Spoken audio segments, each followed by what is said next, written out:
If you're having issues with some apps or the Smart Hub on your Samsung Smart TV, then let me show you how you can fix those issues by resetting the Smart Hub. First, we need to open the menu. From there, go down to Settings, then All Settings.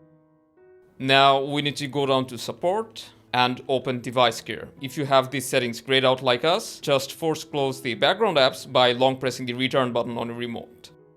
After you have closed all the background apps, if we go back to the same place again, you'll see that it's no longer grayed out. So let's open Device Care, let it load, and when it's loaded, we will go to Self-Diagnosis. And here you'll find the Reset Smart Hub option. So let's select it. And as you can see, resetting Smart Hub will reset all the settings, downloaded apps, and the account you're logged into. So if you want to proceed, enter your PIN, which is 4 zeros by default.